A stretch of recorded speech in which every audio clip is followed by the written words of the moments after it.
नमस्कार। कभी सोचा है कि घर में रोज किए जाने वाले छोटे छोटे काम हमारी जिंदगी पर कितना गहरा असर डाल सकते हैं? आज हम एक ऐसे ही स्रोत की पड़ताल कर रहे हैं जो बताता है कि हमारे दैनिक अनुष्ठानों में एक बहुत बड़ी शक्तिशाली ऊर्जा छिपी हुई है। सवाल तो बड़ा दिलचस्प है ना? जिस आध्यात्मिक स्रोत को हम समझ रहे हैं उसके हिसाब से हाँ, ऐसा बिल्कुल हो सकता है। तो चलिए इस विचार को जरा और गहराई से समझते हैं। देखिए, इसका मूल विचार ये है कि हमारी रोजमर्रा की जो आध्यात्मिक प्रथाएं हैं, उनमें हुई छोटी छोटी अनजाने में हुई गलतियां भी जीवन में बड़ी परेशानियां ला सकती हैं। जैसे कि पैसों की तंगी, घर में तनाव या फिर परिवार में झगड़े। तो सबसे पहले ये समझते हैं कि आखिर इस दृष्टिकोण के हिसाब से ये छोटी छोटी बातें इतना ज्यादा महत्व रखती क्यों हैं। ये स्रोत बताता है कि अगर हमारे अनुष्ठानों में कोई चूक हो जाती है तो इसका सीधा असर हमारी जिंदगी पर पड़ सकता है। मतलब अचानक पैसों का नुकसान होना, परिवार में बिना वजह झगड़े होना या फिर मानसिक तनाव का बढ़ना।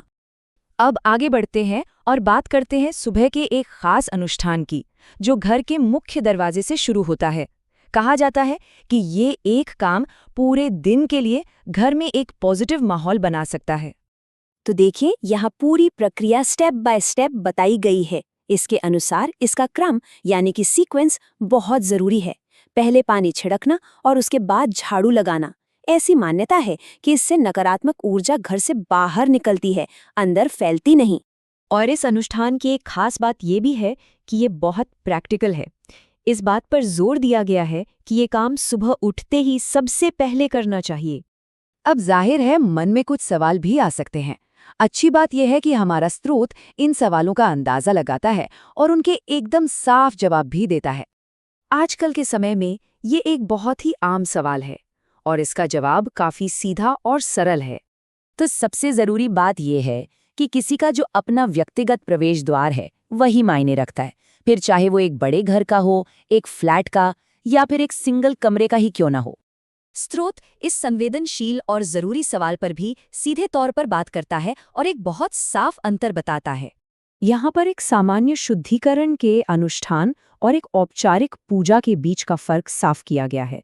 माना जाता है कि औपचारिक पूजा के लिए शारीरिक शुद्धता की स्थिति जरूरी होती है। चलिए अब घर के अंदर चलते हैं, उस जगह पे जो आध्यात्मिक ऊर्जा का केंद्र माना जाता है, यानी पूजा घर। ऐसी मान्यता है कि पूजा के दौरान लोटे में रखा हुआ पानी मंत्रों, प्रार्थनाओं और हमारी भावनाओं से निकली सकारात्मक ऊर्जा को अपने अंदर सोख लेता है।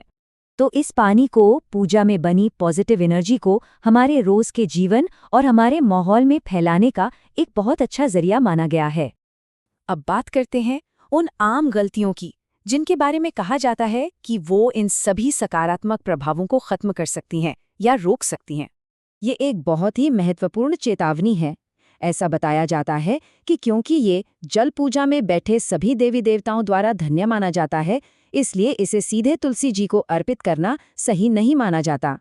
यहाँ ये भी बताया गया है कि हम किस धातु का दीपक इस्तेमाल कर रहे हैं, ये भी बहुत मायने रखता है। ऐसा माना जाता है कि पूजा के लिए स्टील या लोहे के दियों का इस्तेमाल करने से नकारात्मक प्रभाव आ सकते हैं। ये एक छोटी सी डिटेल लग सकती है, लेकिन इसके मुताबिक प्रार्थना को पूरी तरह से असरदार बनाने के लिए बाती की शुद्धता भी बहुत जरूरी है। तो ये सब बातें एक साथ कैसे जुड़ती हैं? असल में ये सब अलग अलग तत्वों के बीच एक संतुलन बनाकर घर में एक पॉजिटिव एनर्जी का माहौल बनाने के बारे में है। यहाँ पर ध्वनि के महत्व पर भी जोर दिया गया है। कहा जाता है कि पूजा की घंटी बजाने से जो कंपन यानी वाइब्रेशन होती है, वो नकारात्मक ऊर्जा को दूर करती है और जल और अग्नि की भूमिका को पूरा करती है। तो सबसे जरूरी बात यह है कि इन्हें बस कुछ नियमों की तरह नहीं देखना है, बल्कि ये छोटे छोटे लगातार किए जाने वाले काम हैं जिनका मकसद घर में एक सकारात्मक माहौल बनाना है। और हमारा स्रोत हमें इसी एक आखिरी और गहरे विचार के साथ छोड़ जाता है। एक ऐसा शक्तिशाली सवाल कि हमारी खुद की भलाई की शुरुआत बड़े बड़े कामों से नहीं, बल्कि हमारे छोटे छोटे रोज के अनुष्ठानों से होती है। इस प्रस्तुति में शामिल होने के लिए धन्यवाद।